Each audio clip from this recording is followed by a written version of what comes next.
Muy buenas tardes, querida familia de Generación Desafiante. Shabbat Shalom. 6 días trabajarás y harás toda tu obra, mas el séptimo es día consagrado a tu Señor. No harás obra alguna, ni tú, ni tu esposa, ni tus hijos, ni tus hijas, ni tu siervo, ni tu sierva, ni aun el extranjero, ni aun la bestia que habitase dentro de tus territorios. Porque en 6 días hizo el Señor los cielos y la tierra, mas en el séptimo, Shabbat. Parar, detenerse, disfrutar todo aquello que el Señor nos ha dado. Quiero darte gracias, Señor, por la bendición que nos das de disfrutar de tus mandamientos. A la comunidad de Generación Desafiante Mundial en los 4 puntos de la tierra, a mi familia, a mis hermanos, que estamos volviendo a casa. Y el día de la fecha vamos a estar estudiando Deuteronomio, Devarim, palabras. El libro más citado por el Mesías de Israel. Acompañado, como siempre, de mi compañero de estudio bíblico por excelencia, que es mi hijo Isaac y mi familia. Y en el capítulo anterior, el capítulo número 12, habíamos entendido el concepto de Jesús para tener vida y Torah para saber cómo vivir esa vida. Y el día de la fecha vamos a estar estudiando uno de los capítulos más escandalosos de toda la Torá. Un capítulo que nos dará las herramientas para diferenciar lo santo de lo profano. Un capítulo que será un test para reconocer falsos profetas. Bienvenidos a Deuteronomio, capítulo 13, que en el verso 1 dice: Cuando se levantare en medio de ti profeta o soñador de sueños, y te anunciare señal o prodigios, y si se cumpliere la señal o prodigio que él te anunció, diciendo, vamos en pos de dioses ajenos, que no conociste y sirvámosle, no darás oído a las palabras de tal profeta, ni al tal soñador de sueños, porque el Señor vuestro Dios os está probando para saber si amáis al Señor vuestro Dios con todo vuestro corazón y con toda vuestra alma. Entonces, lo que empieza diciendo Deuteronomio capítulo 13 es del concepto de un profeta o de un soñador de sueños, lo que muchos hemos visto como un vidente. Pero, ¿qué es realmente este concepto? Bueno, si nosotros nos vamos a la palabra hebrea para profeta, es la palabra naví, que viene del Strong H5030, que significa llamado. Alguien que recibía instrucciones de Dios y luego los transmitía a la gente. Estos dos aspectos reflejaban en los nombres con que se los conocía. Y esto fue muy interesante para mí y les dejé puesta en la parte inferior derecha las fuentes bibliográficas. Vidente, de la palabra José o Roeg, y profeta, que es la palabra Naví. Como vidente, esta palabra discernía la voluntad de Dios, recibía aquella voluntad. Y como profeta se decía aquel que la transmitía a los otros. ¿Está bien? Entonces ahí podemos ver las dos diferencias para esta palabra. Uno que recibe la visión, por eso se conoce como vidente, y el otro como profeta, aquel que la habla. Sin embargo, ¿cuál es el mejor diccionario de la Biblia? La misma Biblia, claro que sí, es la misma Biblia la que nos habla de qué es un profeta o un vidente. Y eso está en Segunda de Reyes, capítulo 17 y verso 13, donde el Señor dice: el Señor amonestó entonces a Israel y a Judá por medio de todos los profetas y de todos los videntes. Entonces, aquí estamos viendo ya el concepto que recién les mostré: profetas y videntes. Vidente el que recibe la visión y profeta el que habla la palabra de Dios, ¿sí? Diciendo, ¿qué es lo que debe decir un profeta o un vidente? 1, volveos de vuestros malos caminos. O sea, eso es una consecuencia de un profeta o de un vidente. Hace que volvamos de nuestras malas obras. Y lo segundo es: guardad mis mandamientos, ordenanzas, conforme a todas las leyes que yo prescribí a vuestros padres y que os he enviado por medio de mis siervos, los profetas. Entonces, es sumamente importante entender estos conceptos básicos de qué es un profeta. Un profeta es alguien que te hace volver de tu mal camino, te hace volver de tus malas obras y te guía a su camino, o sea, a guardar los mandamientos. Debe tener estas dos partes el profeta. ¿Okay? Ahora, aquí dice que este es el mensaje básicamente común de toda la Biblia, ¿sí? Y de hecho, eso lo conocemos, ya que inclusive existen libros en la Biblia donde se dicen que son profetas, y vamos a repasarlos ahora, ¿sí? Nosotros conocemos el mal llamado Antiguo Testamento como el Tanaj. Tanaj. Y esta palabra Tanaj está compuesto por 3 consonantes, la T, la N y la J. Y justamente esto tiene el sentido de hablarnos de qué compone el Antiguo Testamento, qué compone al Tanaj. Con la T, ¿qué tenemos, Isaac? La Torá. La Torá o el Pentateuco, que justamente son 5 primeros libros de la ley, que son Génesis, Éxodo, Levítico, Números y Deuteronomio, el libro más citado por el Mesías. La N, ¿sí? Neví, muy bien, Isaac, que es lo que estamos estudiando hoy, justamente, profetas. Eso es lo que estamos estudiando, los profetas. Y la J es Ketubim, muy bien, Isaac, que son los escritos, ¿sí? ¿Tú te acuerdas de algún escrito en la Biblia? Proverbios, por ejemplo, por Salmos, son escritos históricos, no se consideran como profetas, pero son libros históricos, son escritos. Eso es Tanaj. Ahora, dentro de lo que estamos estudiando hoy, los profetas, ¿sí? ¿Qué es lo que nos interesa ahora? La pregunta sería para nosotros, ¿cómo los divide la Biblia? Y resulta que la Biblia los divide en profetas mayores y los menores, ¿sí? Eso lo divide por la cantidad de escritos que tengan, no porque el mensaje sea más o menos importante, sino por la extensión. Ahora, ¿de qué manera práctica yo podría aprenderme cuáles son los profetas mayores y cuáles son los profetas menores? Justamente eso lo estudiamos con Isaac hoy, y esa es la idea de la generación desafiante, ¿no? Siempre he dicho que, bueno, pueden existir maestros con un mayor conocimiento de la lengua y seguramente mucho mejores, pero mi interés con esta serie es compartírsela a mi hijo y a todos aquellos que de forma práctica y sencilla puedan entender la Escritura. Los profetas, ¿qué hacen? Hablar. ¿Sí? Y cuando alguien te dijo algo y tú no lo hiciste, ¿cómo te dice? Te lo dije. Así que con esa palabra dije, nos vamos a aprender cuáles son los profetas mayores de la Escritura. Con la palabra dije, dale, Isaac. La D. Daniel. La I. Y se fue. ¿Cómo decimos en Shabbat cuando no estamos hablando cosas del Señor y queremos... Isaías, muy bien. Y Ezequiel, muy bien. Así, de esa forma sencilla, con el dije, nos vamos a acordar que los profetas mayores, anótalo por favor, son Daniel, Isaías, Jeremías y Ezequiel. Y un dato interesante, si mueves la D al final, son en orden. Va primero Isaías, luego Jeremías, luego Ezequiel y finalmente la D de Daniel. ¿Está bien? Entonces, si a alguien le sirve esto para nunca más olvidarse quiénes son los profetas mayores y hasta el orden en el que está, también bienvenido sea. Y hermano Lincoln, ¿y los menores? Los restantes. Listo, los 12 restantes son aquellos que están, punto. Pero es importante porque además de que estos son los profetas, ¿sí? Al menos que constan en la Escritura, ya vamos a hablar de algunos que son profetas, por ejemplo, profetas como Elías, que no tiene un libro específico de su profecía, sino que está compuesto en los escritos, está compuesto como tal en los Ketubim, en el libro de los reyes, en el libro de los que hablan de profetas, como fue en el de Samuel.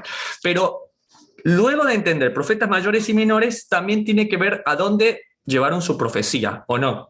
Entonces, nosotros tenemos profetas que llevaron su profecía al norte, o sea, las 10 tribus de Israel, o al sur, las 2 tribus de Israel. Entonces, Isaac, ¿de qué manera sencilla yo podría aprenderme cuáles son los profetas que llevaron su profecía al norte de Israel? Amós, muy bien. Amós, de hecho, ya es uno de los profetas. Así que aprendiéndote un solo nombre de un solo profeta, te vas a aprender todos los demás profetas de la Escritura a dónde enviaron su profecía. Entonces, Isaac dice que al norte va Amós, así que ese es uno. Con la A, Isaac. Abdías. Con la M. Miqueas, muy bien. Con la O.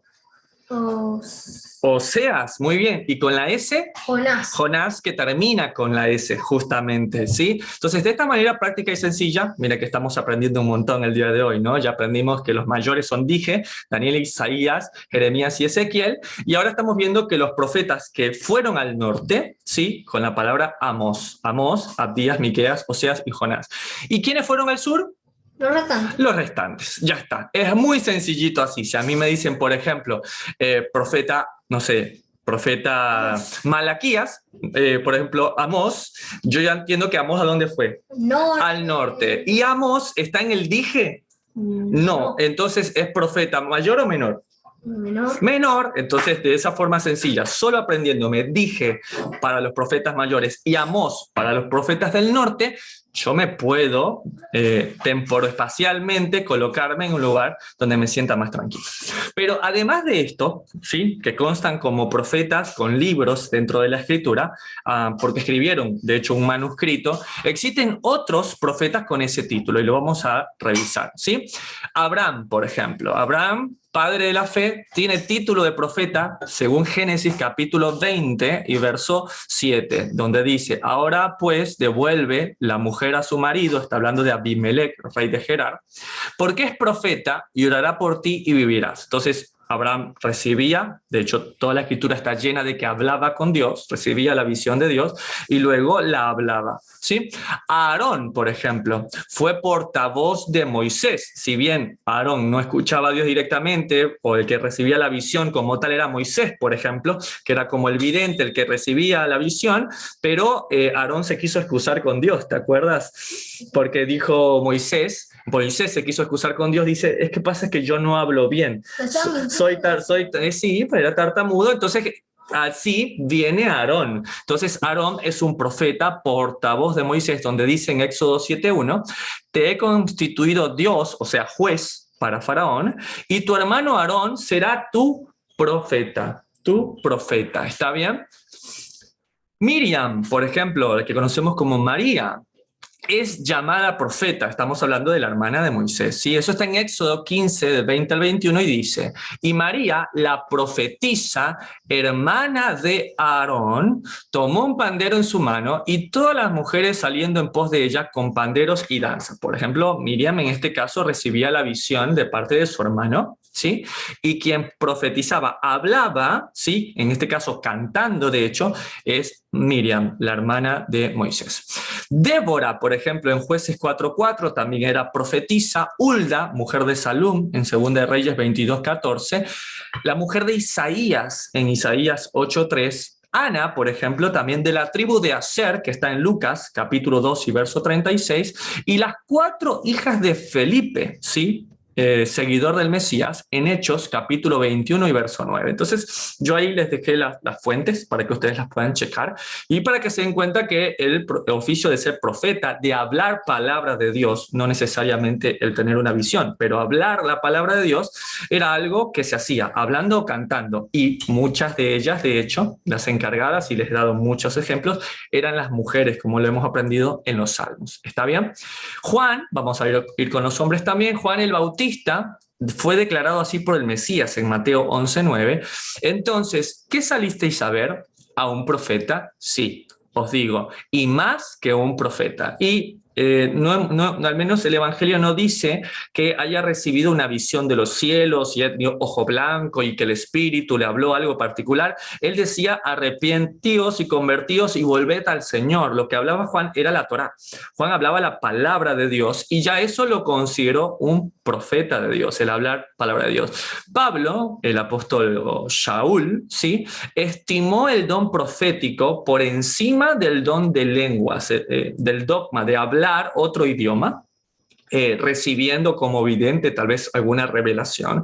Él estimó como mayor este don, y eso está en 1 Corintios 14, verso del 1 al 2.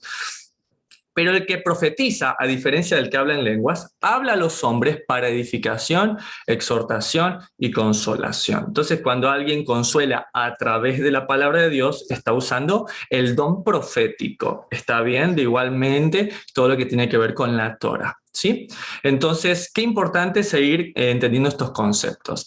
Entonces, para cerrar, el don de profecía no necesariamente implicaba la predicción de acontecimientos futuros, ¿sí? Cuando alguien habla la palabra profética, habla la palabra de Dios, está usando el don de profecía, sin necesidad de decir, Dios me dijo, o anoche tuve un sueño. Eso es más para un vidente. El don de profecía específicamente habla de hablar la palabra. Aunque este aspecto de la profecía pudiera estar incluido también, ¿no? Sino que consistió mayormente en la exhortación y la edificación, como ya lo vimos en 1 Corintios, capítulo 3. Y verso 4. Entonces, espero que estemos poniendo como un piso y yendo conociendo qué compone básicamente un profeta. Sigamos aprendiendo con Deuteronomio 13, test para reconocer falsos profetas. Verso 1. Cuando se levantara en medio de ti el profeta o soñador de sueños, ya entendimos eso como videntes, y te anunciare señal o prodigios, y si se cumpliere la señal o prodigio, mira, él no está condenando el tener un sueño, él dice, y si se cumpliese la señal o prodigio que él te anunció, diciendo, ahí va el punto, ¿no?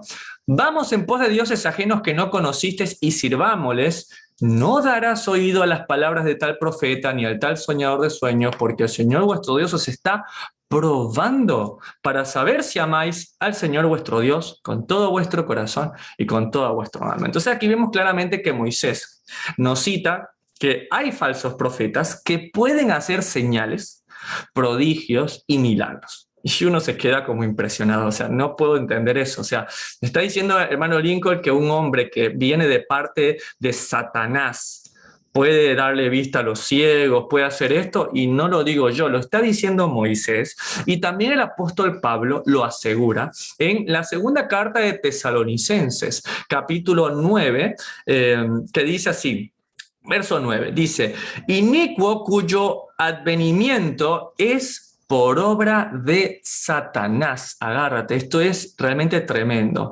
Con gran poder y señales y prodigios mentirosos. Verso 10. Y con todo engaño de iniquidad para los que se pierden, por cuanto no recibieron el amor de la verdad para ser salvos. Imagínate, entonces, este poder que viene por obra de Satanás, de estas imágenes, estos ídolos, de este poder que viene con gran poder, viene con prodigios, ¿sí? Dios lo permite, ¿para qué? Para saber quiénes son estos que no han recibido el amor de la verdad. ¿Y qué es la verdad, Isaac? La Torá. La Torá es la verdad, sus mandamientos es la Torá, ¿sí? Así lo está diciendo la palabra de Dios en segunda de Tesalonicenses, donde sigue diciendo, verso 11, por esto Dios les envía un poder engañoso para que crean en la mentira, al fin de que sean condenados todos los que no creyeron a la verdad,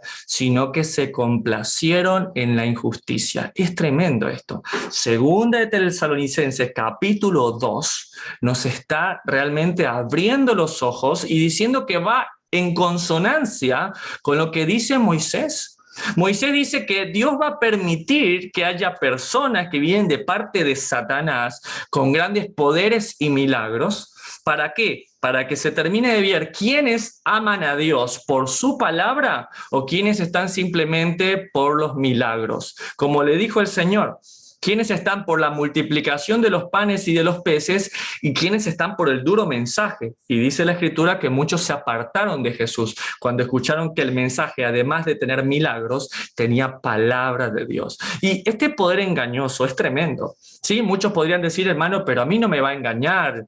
¿Eso de dónde viene? Y realmente lo justifica el Mesías. El Mesías lo vuelve a decir en Apocalipsis capítulo 19 y en el verso 20 dice, y la bestia fue apresada y con ella el falso profeta que había hecho delante de ellas las señales con las cuales había engañado a los que recibieron la marca de la bestia y habían adorado su imagen. Entonces aquí vemos claramente, hermanos, que la Escritura destaca que un falso profeta puede tener poder, puede hacer señales, prodigios, o sea, maravillas, ¿sí? Y muchas veces es ahí cuando caemos en confusión.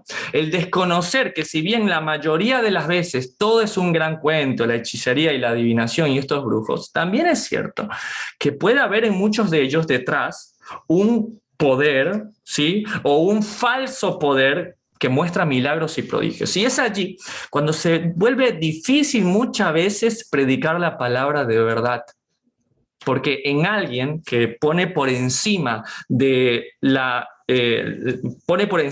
palabra de Dios una experiencia, ¿sí? Es muy difícil de enseñar. Cuando alguien está acostumbrado porque le hizo una manda a tal virgencita o a tal santo y se cumplió, ¿sí? Una petición. Cuando alguien dijo, no, es que yo estuve en el culto y el pastor y esto pasó y hubo liberación de demonios y hubo todo esto, es difícil decirle, no, porque en mi iglesia hay milagros. Sí, no estudiamos la Biblia, pero hay milagros. Y bueno, a veces ponemos por encima de la palabra de Dios una experiencia de un milagro, una experiencia sobrenatural. Y qué mejor consejo que el hombre que acompañó al Mesías, que vio todo el tiempo sus milagros, sus prodigios. Mira lo que dice 2 de Pedro, capítulo 1 y verso 18. Dice el apóstol Pedro: y nosotros oímos esta voz enviada del cielo. Imagínate, si uno ahora se sorprende porque hay alguien que te dice, no, y el Señor te dice, imagínate Pedro. Pedro escuchó esa voz directamente desde los cielos cuando estábamos con él en el Monte Santo, verso 19. Tenemos también la palabra profética más segura. Entonces, el apóstol Pablo dijo, a ver, ¿qué pesa más? ¿Los milagros? ¿Sí? ¿Las maravillas, los prodigios, la experiencia o la palabra? La palabra. O sea, el apóstol Pedro prefiere la Torá por encima, ¿sí?, de milagros, prodigios y señales. ¿Por qué? Porque ya estamos leyendo, ¿sí?, de que muchas veces son para probar nuestro corazón. Entonces, ¿está mal un prodigio, un milagro, una señal? No, si viene acompañado de Torá. Pero ¿qué pasa si viene un prodigio, un milagro y una señal sin Torá? Ahí está el problema. Por eso dice acá, a la cual hacéis bien en estar atentos como una antorcha que alumbra en un lugar oscuro hasta que el día esclarezca y el lucero de la mañana salga en vuestros corazones. Entonces, ¿qué hago, hermano? Bueno, me empiezo a estar pendiente de la palabra profética más segura. Sin embargo, el punto importante que quiero demostrarles en este momento es el que cita justamente Moisés. Un falso profeta va a prometer. Y de hecho puede cumplir una visión, un milagro, un prodigio. Y muchos me podrían decir, pero hermano Lincoln, ¿yo cómo voy a caer en eso? ¿Sí? Pero es que, hermano, la verdad es que todos hemos caído en esto antes de conocer la Torá. ¿No me crees? Lo dice el propio Mesías de Israel en Mateo, capítulo 7 y verso 21. No todo el que me dice Señor, Señor, entrará en el reino de los cielos, sino el que hace la voluntad de mi Padre que está en los cielos. Porque muchos me dirán en aquel día, Señor, Señor, pero no profetizamos en tu nombre, y esto está clarísimo, ser un profeta hablando de Jesús. En tu nombre no echamos fuera demonios y en tu nombre hicimos muchos milagros. 3 cosas básicas y fundamentales en cualquier culto regular: profetizar en el nombre de Jesús, fuera Satanás, y ver milagros. ¿Y qué responde el Señor a un culto como ese? Verso 23. Entonces declararé, nunca os conocí, apartados de mí, Hacedores de maldad. hacedores de maldad. Y aquí la palabra maldad es la palabra griega anomía, que significa ilegalidad, violación de la ley, infringir la ley, iniquidad, maldad y transgresión.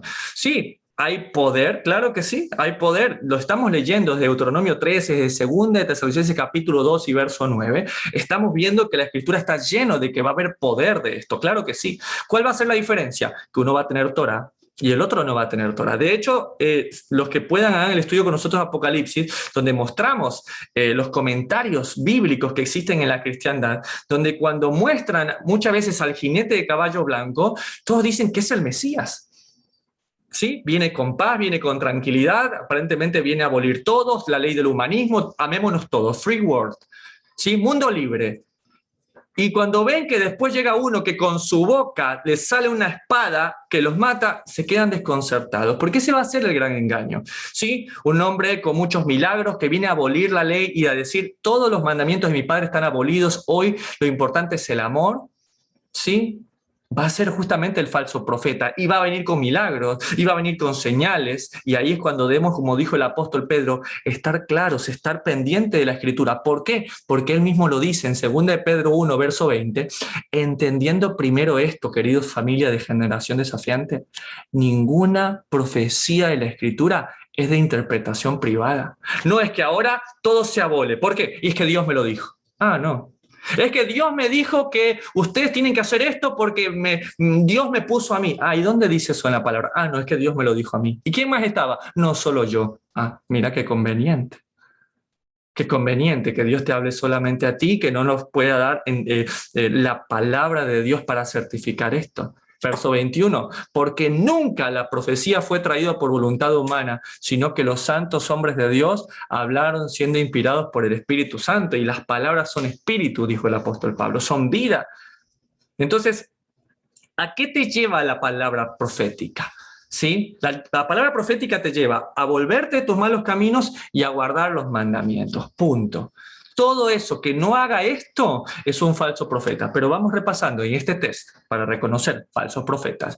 1. Cuando se levantara en medio de ti profeta o soñador de sueños y te anunciare señal o prodigios, y si se cumpliere la señal o prodigio que él te anunció, diciendo, vamos en pos de dioses ajenos que no conociste y sirvámosle, no darás oído a las palabras de tal profeta ni al tal soñador de sueños, porque el Señor vuestro Dios os está, diga conmigo, probando para saber si amas al Señor vuestro Dios con todo vuestro corazón y toda vuestra alma. Entonces, ¿se puede levantar un profeta? Sí.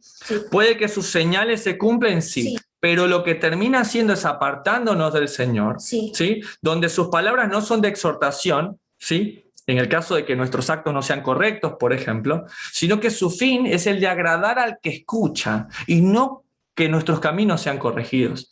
Eso también es un falso profeta. Y eso está llena la Escritura. Yo ahora justo lo hablábamos con Isaac en la mañana. Quería mostrarles un ejemplo práctico de cómo va a haber estos dos profetas y Dios va a permitir que existan estos dos tipos de profetas para que tú elijas. Y lo vemos en el tiempo del rey de Israel, que es Acab, y el rey de Judá, que es Josafat. Esto pasó obviamente después del año 930, cuando se cumple el decreto de Primera de Reyes 1.1, donde se dividen las 12 tribus, 10 al norte, 2 al sur. ¿Sí? En este momento, toda la zona de Manasés, ¿sí? Que es lo que está al otro lado del Jordán, que es la ciudad que les puse ahí en rojo, Ramot, está tomado por el pueblo asirio, ¿sí? Y no le pertenece a Israel. En 1 Reyes 22 cuentan lo que pasa. Verso 1. 3 años pasaron sin guerra entre los sirios e Israel. Y aconteció al tercer año que Josafat, rey de Judá, descendió al rey de Israel. Y el rey de Israel dijo a sus siervos, ¿no sabéis que Ramot, la que les acabo de nombrar, ¿no?, de Galaad, es nuestra? Y nosotros no hemos hecho nada para tomarla de mano del rey de Siria. Entonces, estos reyes dicen, tenemos que recuperar el reinado. Verso 4, y dijo a Josafat, ¿quieres venir conmigo a pelear contra Ramot de Galaad? Y Josafat respondió a Acab, rey de Israel, yo soy como tú, y mi pueblo como tu pueblo, y mis caballos como tus caballos. ¿Sí? Dijo luego Josafat al rey de Israel, yo te ruego que consultes hoy la palabra del Señor. ¿Sí? Josafat le dice, ok, ¿quieres ir a la guerra? Pues consultemos a Dios. ¿Quién sabe si estamos yendo donde nadie nos mandó? Entonces, ¿qué hace para consultar a Dios? Acab, rey de Israel, ¿sí? Un rey que estaba tremendamente apartado del Señor, uno de los reyes más perversos que contiene la Escritura. Dice en el verso siguiente, 6, entonces el rey de Israel reunió a los profetas, reunió a los profetas de él, ¿sí? Los que pensaban como él, como 400 hombres, a los cuales dijo, ¿iré a la guerra contra Ramot de Galaad o la dejaré? Mira lo que dicen estos profetas. Ellos dijeron, sube, porque el Señor la entregará en manos del rey. Y vamos a ver qué piensa Josafat, que viene de la tribu de Judá. Dice lo siguiente, verso 7, y dijo Josafat, ¿hay algún profeta del Señor por el cual consultemos?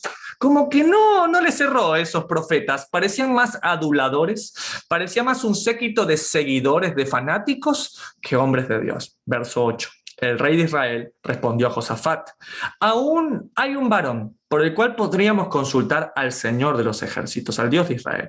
Micaías, hijo de Imla, mas yo le aborrezco, lo odio, porque nunca me profetiza bien, sino solamente el mal. Y claro, si vives como Acab, tan desordenado, ¿qué cosa buena te va a decir? Pero bueno, terminan llamando unos versos después a este hombre y le dicen el verso 23.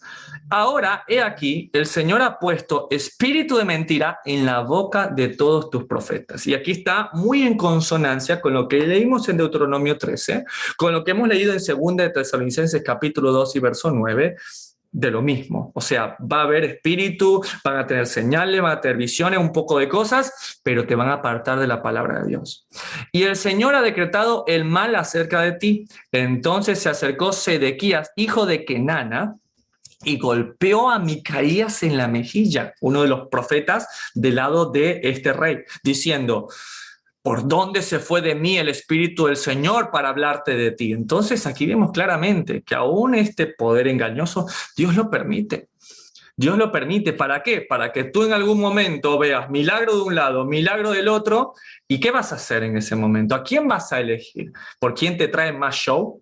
Lo que se vende hoy en día es mucha palabra de Dios atractiva, más milagros, más prodigios, más señales.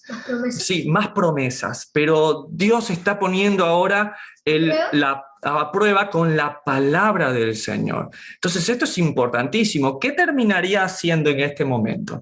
Tienes Acab, rey de Israel. Por un lado le dice este profeta de Dios: mira, todo esto es mentira. Todo esto está mal. Te va a ir mal. No subas. ¿Sí? Y lo voy a hacer por causa de Josafat, lo dice un poco más adelante, pero no subas. Y los otros 400 que dicen: no, tú estás viviendo bien, olvídate del Señor, tú simplemente ve. ¿No se ha cumplido lo que te hemos dicho muchas veces? Claro que sí, ¿verdad? Sí, es cierto. Bueno, entonces ve. ¿Y qué pasó? ¿Quién le hizo caso? ¿Al profeta del Señor o a estos falsos profetas? A los falsos profetas. ¿Y qué le pasó acá?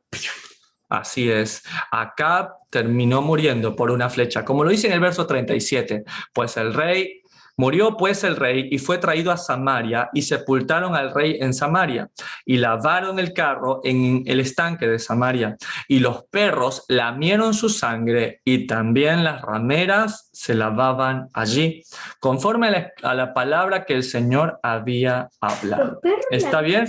Imagínate, eso está en una de las profecías, no solamente en uno de los profetas, sino que también en Apocalipsis se habla de estas profecías. Entonces, ¿cómo puedo discernir, hermano, cuando una palabra proviene de Dios y no del hombre? ¿Sí? Para así no tener el fin terrible que acabamos de leer. Bueno, para eso estamos estudiando la Torá, justamente, para no ser engañados. Y aún más para que cuando nuestro Señor venga, se agrade de nosotros, como lo hizo con la iglesia primitiva, como lo vemos en Apocalipsis capítulo 2, y verso 1, donde dice: escribe al ángel, al malaj, ¿sí? Al que lleva el mensaje de la iglesia en Éfeso: yo conozco tus obras y tu arduo trabajo y paciencia, y que no puedes soportar a los malos, y has probado a los que dicen ser apóstoles, a los que dicen ser profetas, y no lo son, y los has hallado mentirosos. ¿Está bien? Entonces ahora vamos a empezar a repasar las maneras, o el test específicamente de las condiciones que tiene que cumplirse para ser un profeta de Dios o ser un falso profeta. Por eso Deuteronomio 13 es un capítulo tremendo el día de hoy. Entonces, uno de los principales requisitos, ya lo dijo en el verso 2, ¿sí? Que se cumpla la señal. Entonces, vamos a hacer juntos. Si tienes una Biblia, si tienes un cuaderno, apunta cuál es el test para reconocer a los falsos profetas, ¿sí? Primero, ya lo acabamos de leer, que no cumpla lo que ha profetizado. Deuteronomio 13:2. Entonces, te dijo algo, ¿sí? Y mañana te va a salir el trabajo y después va a venir y todo esto va a cambiar y bueno, te profetiza algo. Y si tú me das dinero y si tú le das la platita al santito o a tal persona, ahí te va a venir bien, y no lo cumple. Ya de por sí, ya sabemos que el hecho negativo de no cumplir ya lo desenmascara por sí solo. Pero también sabemos que el hecho de que cumpla lo que ha dicho, ¿sí?, no lo hace ser un profeta de Dios aún. Debemos seguir con la segunda prueba. La primera, que no cumpla lo que ha profetizado. Y si cumplió, vamos al segundo requisito. Deuteronomio 13, verso 2 dice: si se cumpliere la señal o prodigio que él te anunció, diciendo: vamos en pos de dioses ajenos que no conociste y sirvámosles, no darás oído a las palabras de tal profeta ni al tal soñador de sueños, porque el Señor vuestro Dios os está probando para saber si amáis al Señor vuestro Dios con todo vuestro corazón y con toda vuestra alma. En pos del Señor vuestro Dios andaréis, a Él temeréis, guardaréis sus mandamientos y escucharéis su voz, a Él serviréis y a Él seguiréis. Entonces, lo primero, ¿sí?, que cumpla lo que dice. Bueno, está bien, lo cumplió. Segundo requisito que tiene que cumplir, que lo que dice va con la palabra de Dios y no que lo que enseña va en contra de la palabra de Dios. Por tanto, la segunda razón o el segundo punto para este test es que lo que habla está conforme a la Escritura, una comprobación escritural. Lo que enseña es dónde está. Porque ya vimos que es palabra más segura la profética, que la Biblia, que la Torá es palabra profética segura. ¿Sí? Mejor que los prodigios y que los milagros, los cuales Dios permite para probar nuestros corazones, para que nosotros mismos seamos testigos que engañoso es el corazón. Entonces, vamos a ir cerrando esta idea. Aunque el profeta, dígase un ídolo, un santito, una estatua, un sacerdote, un pastor, un rabino u otro, realice milagros y señales para probar sus palabras. Si el mensaje contradice la Biblia, ¿qué es Isaac? Un falso. Un falso profeta. ¿Está bien? Entonces, voy a ponerte esta imagen que la guardé para este momento, para ti. ¿Está bien? A veces los milagros y los señales son así, gigantes, ¿está bien? Pero, ¡pum!, viene la Biblia. La Biblia va por encima de los milagros y las señales. No lo digo yo, lo dice también el apóstol Pedro. Sí, hay palabra profética más segura. Entonces, vamos repasando este test para reconocer falsos profetas, ¿sí? Número 1, que no cumpla lo que ha profetizado de parte del Señor, como lo acabamos de ver, de Deuteronomio 13:2. Pero ¿qué pasa si sí se cumple? Bueno, vamos al punto 2, que es lo que dice, va en contra de los mandamientos de Dios, como lo acabamos de ver, Deuteronomio 13:4, ¿sí? Ahora, imaginemos que lo que dice lo sustentó en la Escritura. ¿Está bien? ¿Está sustentado? Sí, se cumplió lo que dijo, luego te lo muestra en la Biblia. ¿Cuál es el punto 3 y el último punto para saber si ese es un nombre de Dios? Bueno, eso está en Jeremías, capítulo 23 y verso 13, que dice, en los profetas de Samaria he visto desatinos. Profetizaban en nombre de Baal e hicieron errar a mi pueblo de Israel. Y en los profetas de Jerusalén, mira, que estos profetas, por ahí uno podría decir que son profetas que realmente han cumplido lo que han dicho, profetas que obviamente conocen la Torá, porque son de Jerusalén, están en el templo, pero mira lo que pasaba, cometían adulterios, andaban en mentiras y fortalecían las manos de los malos para que ninguno se convirtiese de su maldad. Me fueron todos ellos como Sodoma y sus moradores como Gomorra. Tercer punto, entonces, vamos a repasarlo nuevamente.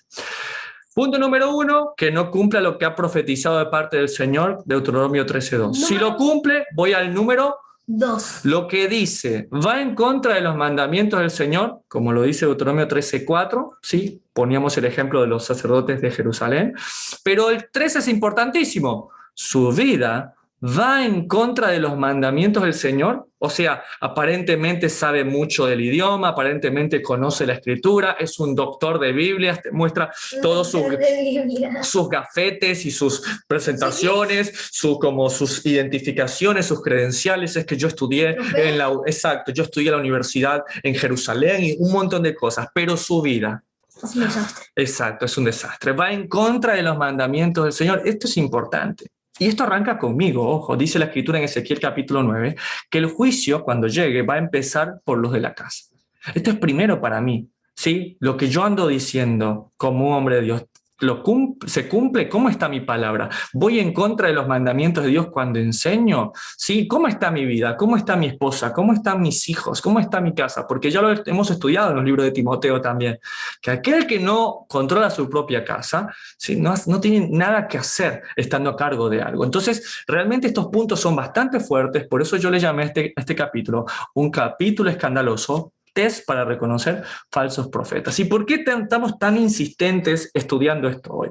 Porque justamente queremos acercarnos a las raíces hebreas de la fe. Nos queremos parecer a esa iglesia primitiva, como lo leíamos en Apocalipsis capítulo 2. Una iglesia que el Señor le dice, mira, yo conozco tus obras, tu arduo trabajo, tu paciencia, que no puedes soportar a los malos, que has probado a los que dicen ser apóstoles, profetas, y no lo son, y los has hallado mentirosos, como con este test que estamos haciendo hoy. Y has sufrido y has tenido paciencia, ¿sí? Has sufrido y has tenido justamente paciencia y has trabajado arduamente, dice aquí, por amor a mi nombre, ¿sí? Y no has desmayado. Y es que, hermano, dan ganas de desmayar. Dan ganas de desmayar cuando uno cree que saliendo del catolicismo, del protestantismo y volviendo a las raíces hebreas de la fe, ¿sí? Ya está. Y al encontrarse, ¿sí?, que no hay nada de nuevo debajo del sol y que el hombre sigue siendo el mismo, entonces debemos pasar por este test de falsos profetas cuando oímos la palabra de Dios. Y aún nosotros que anhelamos ser como la iglesia de Éfeso, la de las raíces de la fe, la primitiva, por esto es importante entenderlo, porque por eso una parte de Judá justamente no cree en Jesús, porque el que le hemos predicado va en contra de la Torá, porque el Jesús que le hemos predicado no respeta los mandamientos de Dios, y eso no es cierto. Por eso muchos de Judá se sorprenden cuando uno les presenta este otro Jesús, este otro maestro. ¿Está bien? Y es importante. Ahora, nosotros queremos volver a esto, pero nos falta algo más muchas veces, iglesia. Y es el verso siguiente que dice, pero tengo contra ti que has dejado tu primer amor.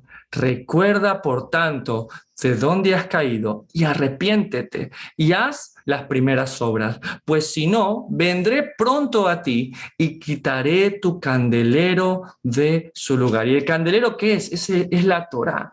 ¿Sí? ¿Qué es el candelero? Ya lo hemos estudiado, son las festividades, el símbolo que alumbra.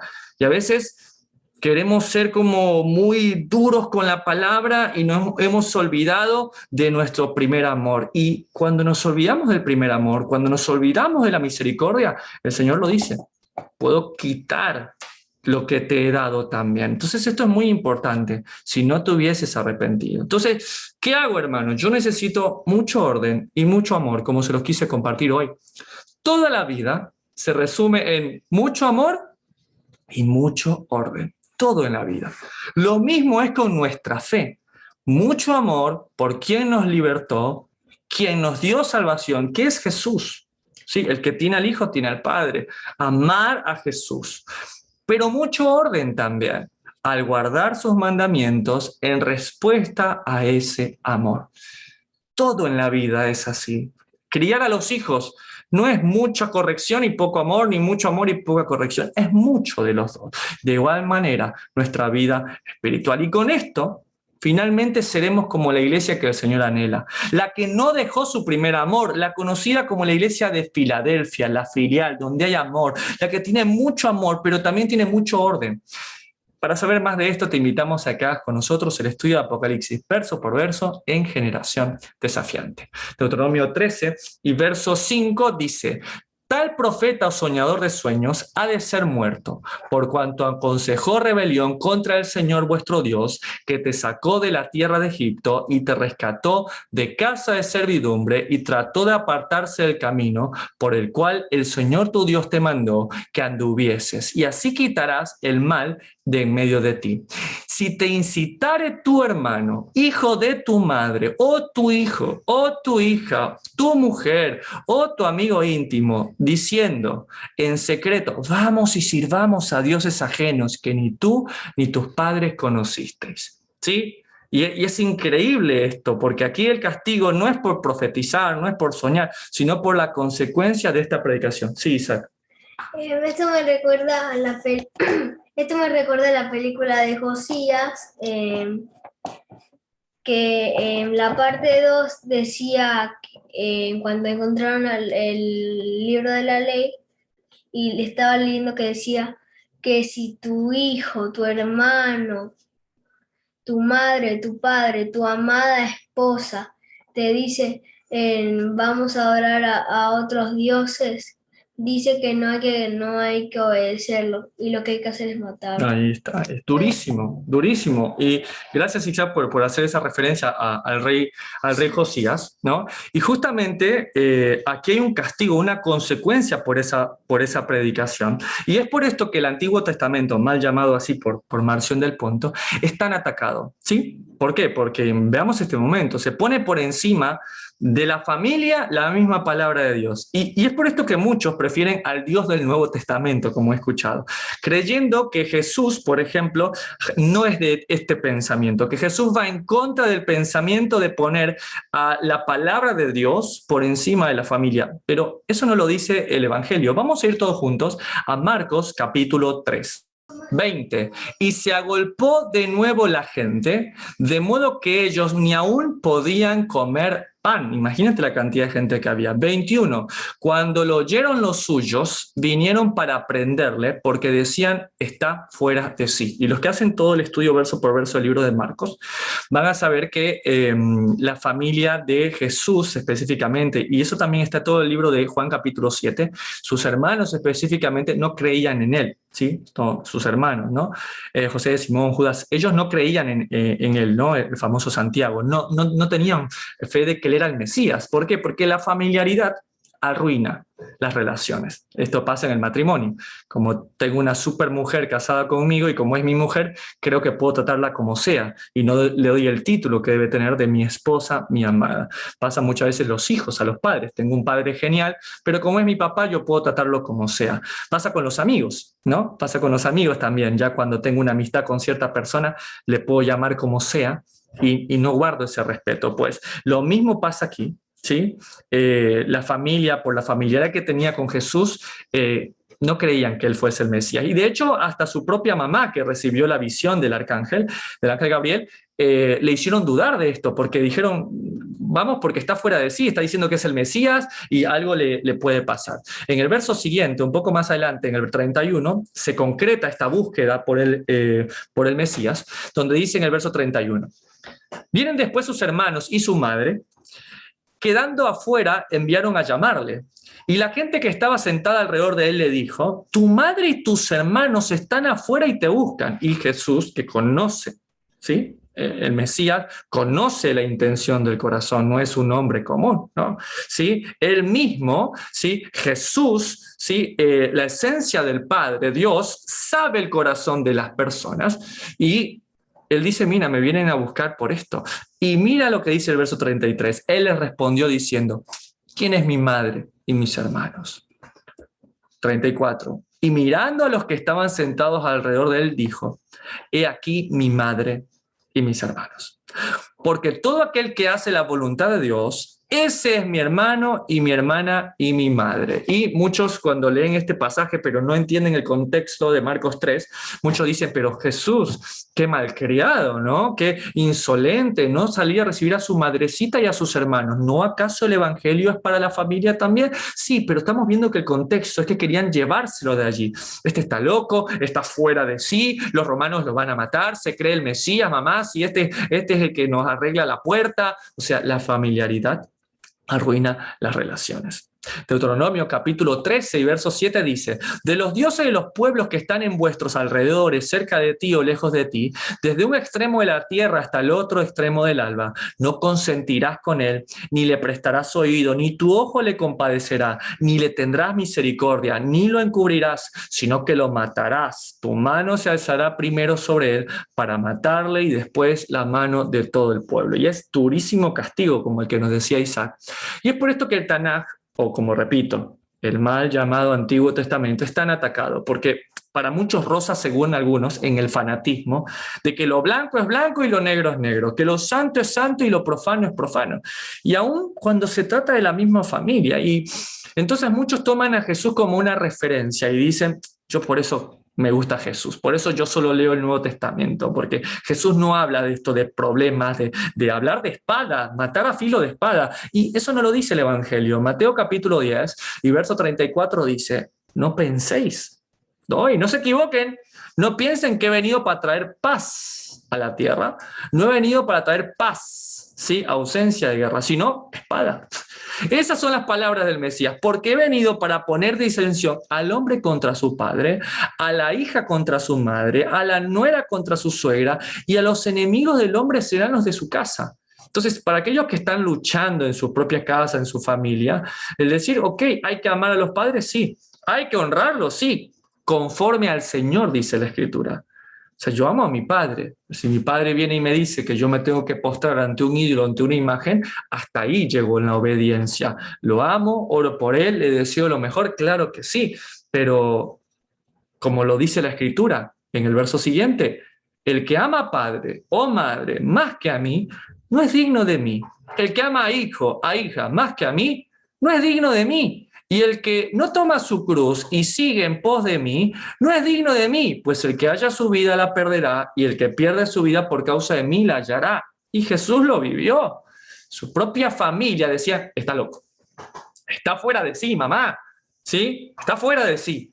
Y él dijo, imagínate esto. Entonces, Jesús lo pasó. Si tú lo estás pasando, si tú lo estás viviendo, si estás teniendo problemas con tu esposa por esto de tu fe, bueno, el apóstol Pablo dice, si la inconversa, si la que no es creyente, consiente vivir con él y respetar su fe, no la deje.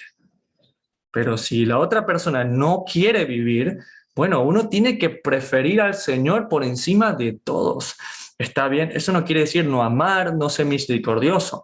Eso quiere decir que los mandamientos del Señor van por encima de todo. Amo y bendigo a mis padres, pero no robo, no mato, no adultero, no lo puedo hacer. ¿Sí? Amo mucho a mi esposa, pero no puedo hacer algo que va en contra de la Torá porque ella me lo pide. Amo mucho a mis hijos, pero no puedo hacer algo que va en contra de la Torá por cubrir a mi hijo. Son cosas que uno tiene que dejar claro en su vida. Y este capítulo, por eso, es uno de los capítulos más escandalosos que existen. Verso 10, le apedrearás hasta que muera, por cuanto procuró apartarte del Señor tu Dios, que te sacó de la tierra de Egipto, de casa de servidumbre, para que todo Israel oiga y tema, y no vuelva a hacer en medio de ti cosa semejante a esta. Y ahora, muchos me han dicho esto, ¿no? A ver, ustedes que dicen que guardan los mandamientos y que siguen vigentes, ¿sí? Que mucha gente llega y te confronta así, ¿no? Es interesante porque la Escritura dice que no es para contender la Escritura, pero muchos llegan a eso, a contender. Y yo aclaro que estas personas desconocen el concepto que nosotros ya hemos estudiado en vigentes y aplicables. Y los que no lo hayan hecho, bueno, los animo a que lo hagan, pero el argumento, de igual manera, es este, ¿no? Si decimos que la Torá sigue vigente, entonces tenemos que guardar todos los mandamientos. Y si es así, muchos me dicen, ¿por qué no andamos apedreando a la gente? Si es así, ¿por qué no andamos matando a filo de espada? Y podría aplicar el mismo pensamiento yo simplista, de que si no que hay que guardar todos los mandamientos, entonces no guardemos ninguno, pues no. O sea, entonces sí es permitido matar, robar, adulterar y tantas otras cosas. Pero la respuesta a ese pensamiento, que repito, desconoce todo lo que nosotros ya hemos venido estudiando, con respecto a la aplicabilidad literal de la Escritura, en este lapso de tiempo que vivimos específicamente, sin templo, en la dispersión, sin la Torá, en la parte jurídica, como un sistema de gobierno, bueno, en fin, se puede contestar de forma muy sencilla. Uno, si sigues leyendo, ¿sí? Si seguimos leyendo la Escritura. Y dos, el que quiera aprender un poco más, le invito a que haga el estudio con nosotros de vigentes y aplicables. ¿Los mandamientos de Dios están vigentes? Sí.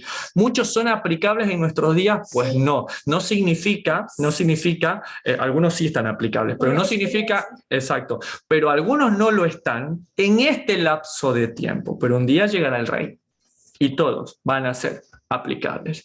Deuteronomio 13, verso 12 dice, si oyeres que se dice de alguna de tus ciudades, y ya pasamos de un profeta, pasamos a una familia, ahora habla de una ciudad, que el Señor tu Dios te da para vivir en ellas, que han salido de en medio de ti hombres impíos, que han instigado a los moradores de su ciudad, diciendo, vamos y sirvamos a dioses ajenos que vosotros no conocisteis, y les voy a dar un ejemplo de esa ciudad.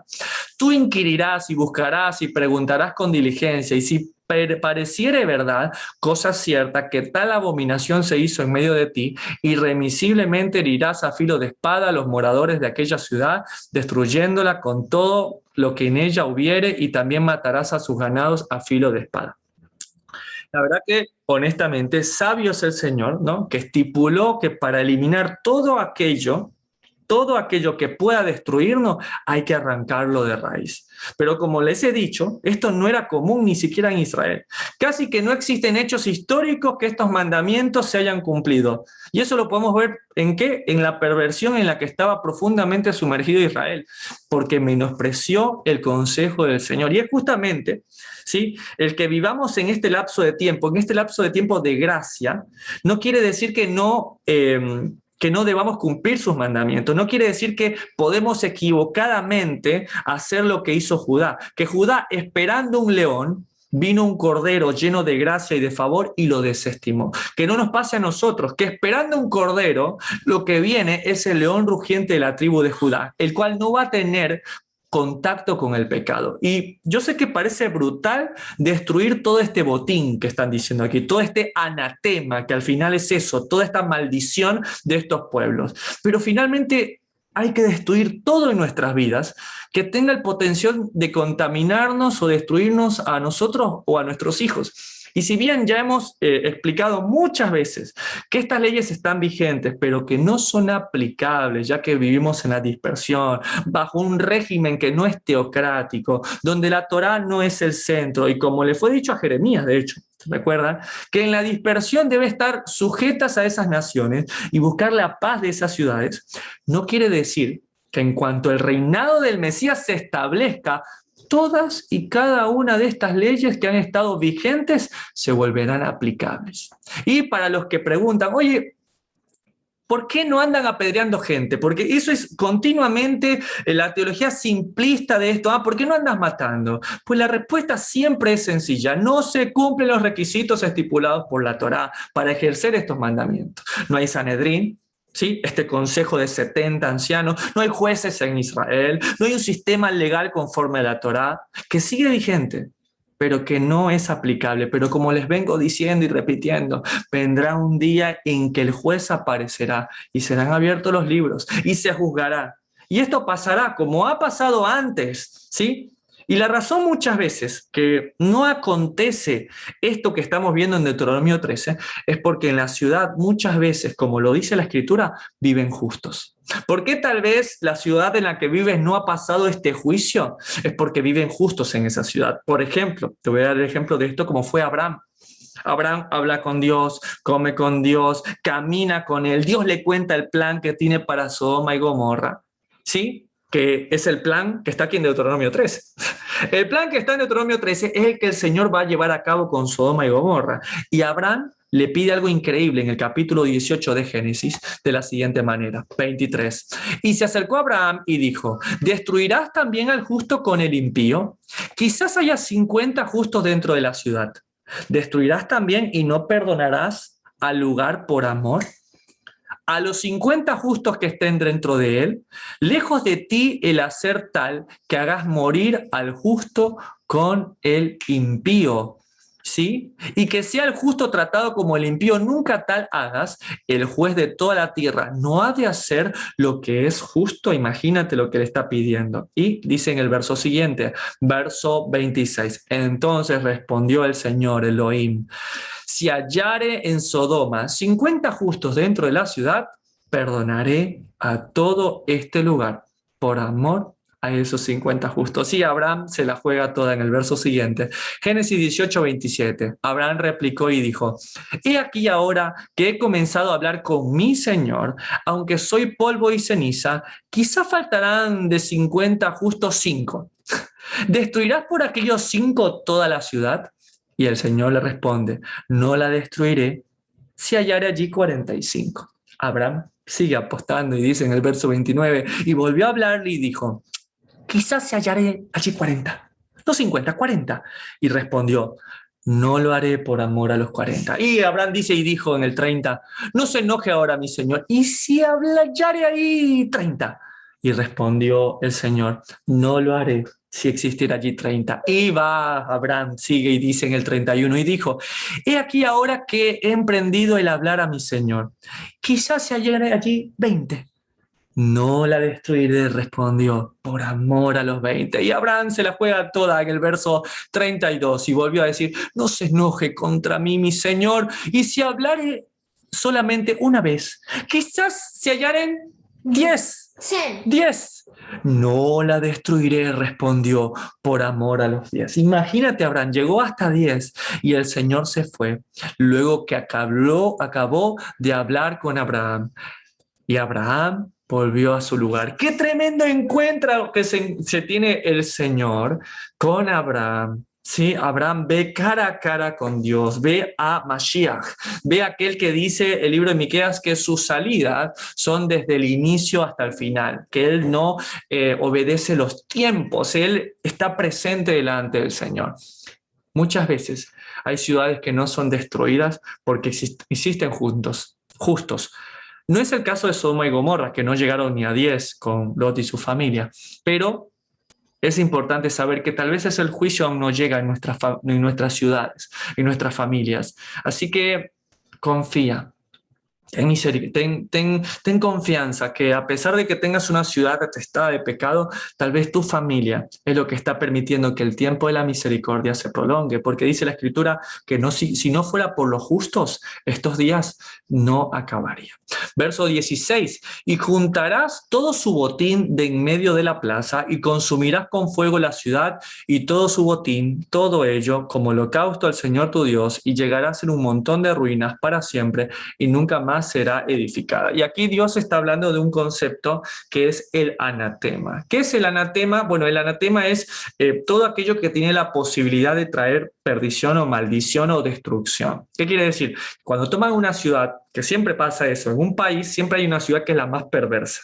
Entonces, cuando Dios mandaba a tomar un país, la ciudad más perversa, la capital de esa ciudad, Dios la destruía y quemaba todo. Y no quería que nadie tomara nada de esa ciudad porque era el centro de la perdición. ¿Está bien? Eso Dios le llama anatema, o lo que es la palabra en hebreo, jerem, ¿sí? Del Strong H2764, que es literal todo aquello que puede o tiene la capacidad de destruir.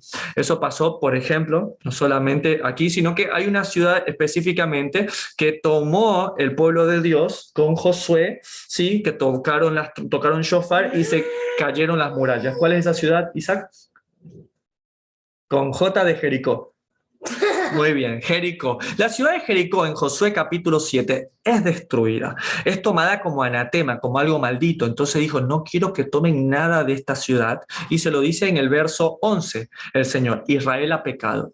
Y aún han quebrantado mi pacto que yo les mandé y también han tomado el anatema y hasta han hurtado, han mentido y aún lo han guardado entre sus enseres. Es todo lo que sabemos como la maldición de Acán.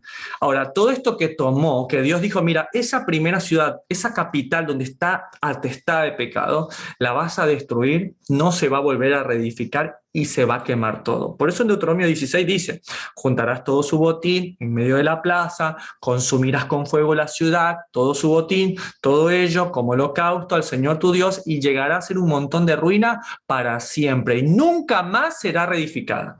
Nunca más, o sea, Jericó, que fue destruida, nunca más ha sido reedificada. ¿Sí? Alguien intentó reedificarla, y eso está en Primera de Reyes capítulo 16 y verso 34. Específicamente, esto pasa 500 años después de la destrucción de Jericó, donde dice así, 34, en su tiempo, y él de Betel reedificó a Jericó. Ahora, el Señor puso una maldición en Jericó, pero mira lo que pasa. A precio de la vida de Abirán, su primogénito, echó el cimiento. Se le empezaron a morir los hijos y fue testarudo. Y a precio de la vida de Segub, su hijo menor puso puertas. Imagínate que los hijos se te mueran yendo en contra de la palabra de Dios y sigues necio, conforme a la palabra que el Señor había hablado por Josué, hijo de Nun.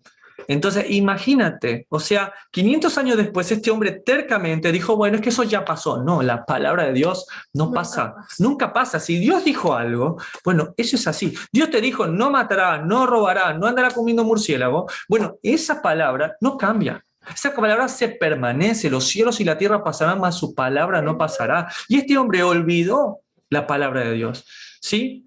Olvidó esto, y esto es muy importante que nosotros lo tengamos en cuenta. Dios dijo que esa primera ciudad, todo eso era maldito, que no lo toquemos. Pero mira el verso 17 que a mí me impacta.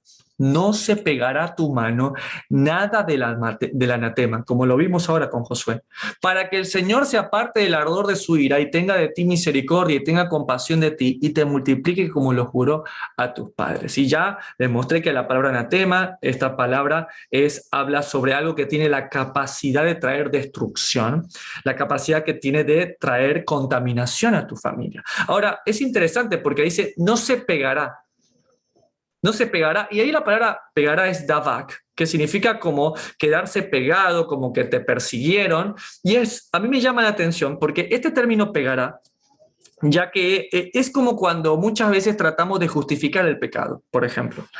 Un error de algo que se nos pegó, ¿sí? De algo que nosotros como que no buscamos. Es como cuando alguien dice, no, yo voy caminando y tropecé con algo. Y tú le dices, oye, ¿qué pasó? Y no, se me pegó, se cayó solo, he escuchado. Se me atravesó.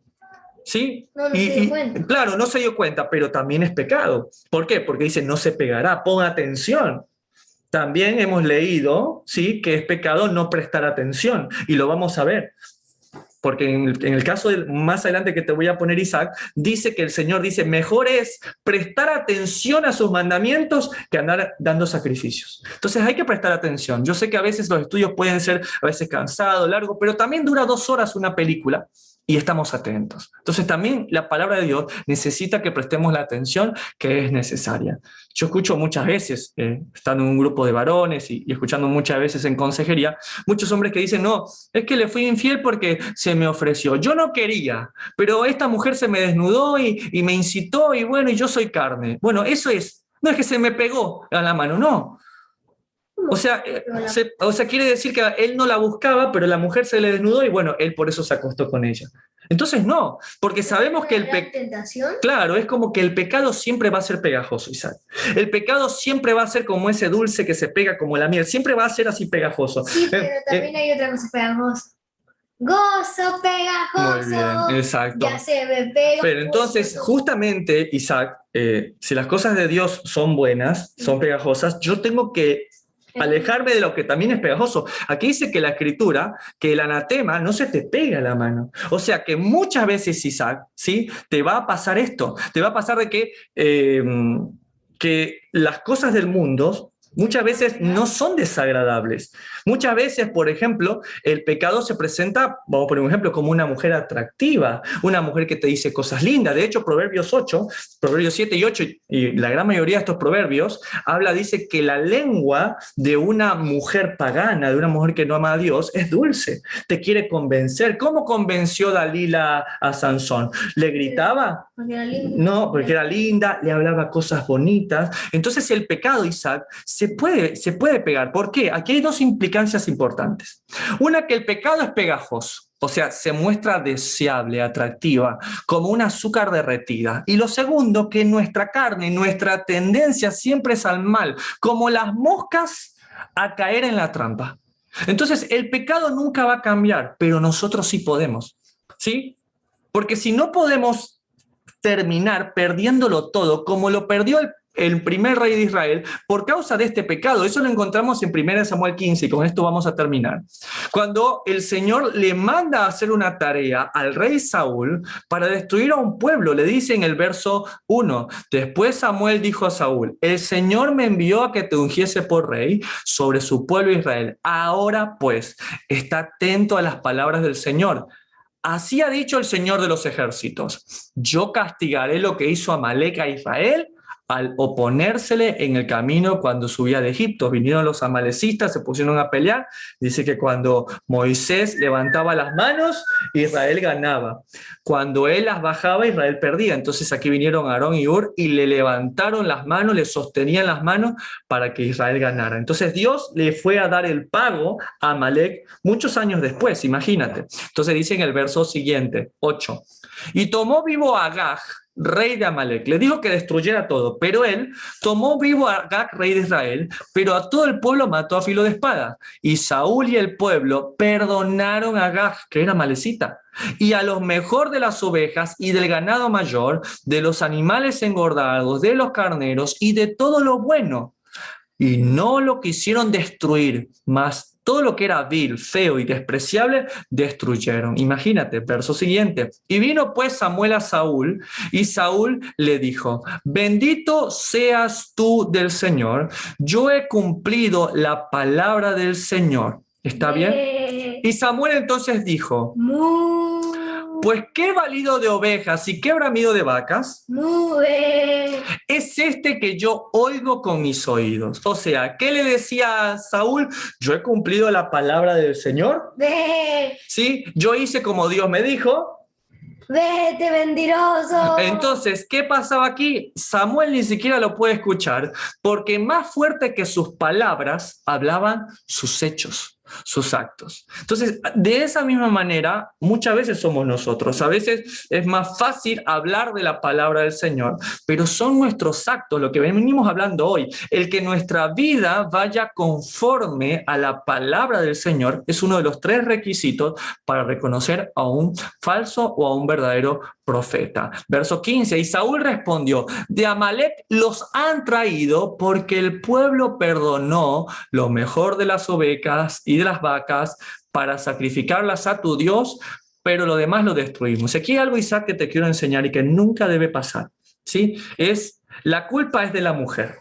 La culpa es de la serpiente, ¿está bien? Aquí Saúl, que es el esposo de Israel, que es el rey, empieza a echarle la culpa a la esposa, le empieza a echar la culpa a el pueblo, y eso es algo que los varones no hacemos. Nosotros podemos hasta asumir el error de nuestra esposa, pero jamás le echaríamos la culpa a ella, y es lo que este hombre está haciendo, lo que hizo Adán y lo que hizo Eva. 20, y Saúl respondió a Samuel, miren lo que responde: antes bien, he obedecido la voz del Señor y fui a la misión que el Señor me envió y he traído a Agag, rey de Amalec, y destruido a los amalecitas. Y quiero decirte algo, hijo, nunca te olvides esto.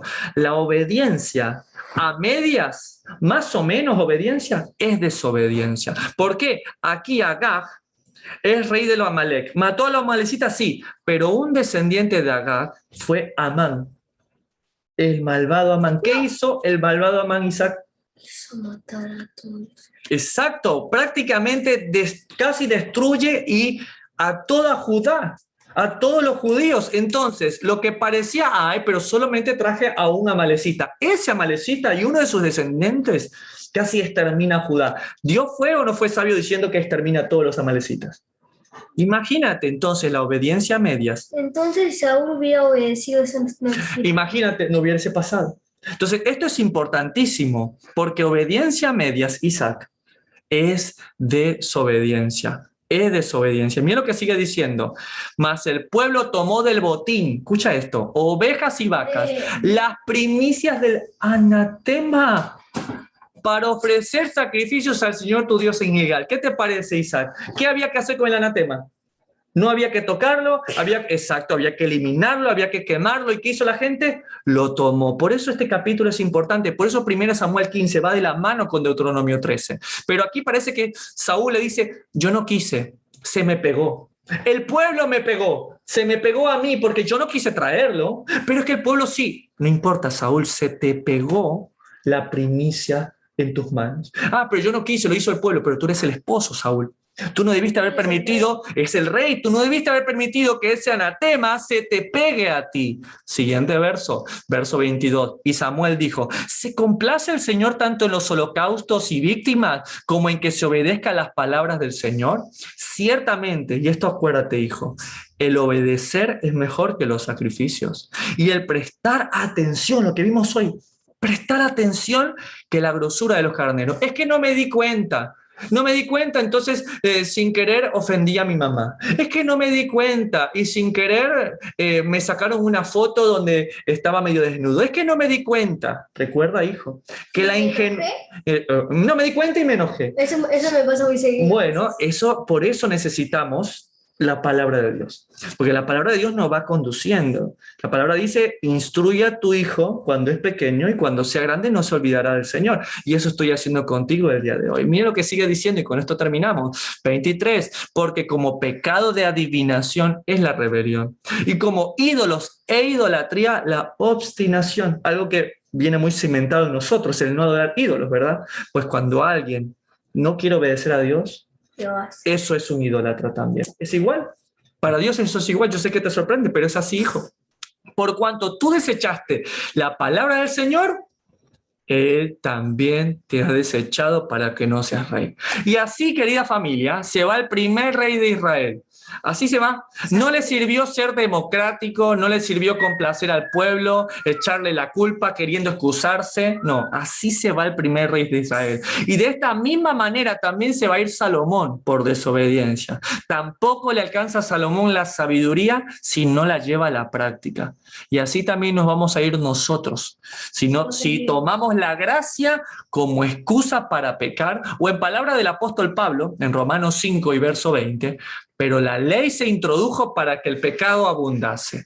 ¿Sí? Para eso es la ley. De hecho, el apóstol Pablo un poco más adelante dice, jamás habría sabido lo que es codiciar si la ley no hubiera dicho no codicies. Claro, si no existe ley, y bueno, cada quien hace lo que le da la gana. Pero como existe la ley, yo sé cuando estoy en pecado. Entonces me di cuenta que somos seres pecadores. Eso está diciendo el apóstol Pablo. Estamos leyendo uno de los versos más torcidos de la Escritura. La ley se introdujo para que el pecado abundase. ¿Por qué? Porque te hace ver que es pecado. Mas cuando el pecado abundó, sobreabundó la gracia. Es este tiempo que estamos viviendo. Ok, me equivoco, no soy perfecto. Ok, pero no puedo vivir en lo mismo. Dios me perdona, no caigo fulminado, como estamos leyendo en Deuteronomio 13, ¿sí? Pero tengo un tiempo de gracia. 21. Para que así como el pecado reinó para muerte, así también la gracia reine por la justicia para vida eterna, mediante Jesucristo Señor nuestro. Y en el capítulo siguiente, en Romanos 6, verso 1, dice, ¿qué pues diremos? ¿Perseveraremos en el pecado para que la gracia abunde? En ninguna manera, porque lo que hemos muerto al pecado, ¿cómo viviremos aún en él? ¿Cómo viviremos aún en él? Romanos capítulo 6. Y es que así andamos. O sea, ya porque estoy en la gracia, ¿voy a seguir pecando? Claro que no. Porque lo que hemos muerto en Mashiach al pecado, ¿cómo voy a vivir en él? ¿Cómo voy a vivir en él? ¿Cómo puedo vivir en él? A través de su palabra. Devarim, Deuteronomio, el libro más citado por el Mesías de Israel.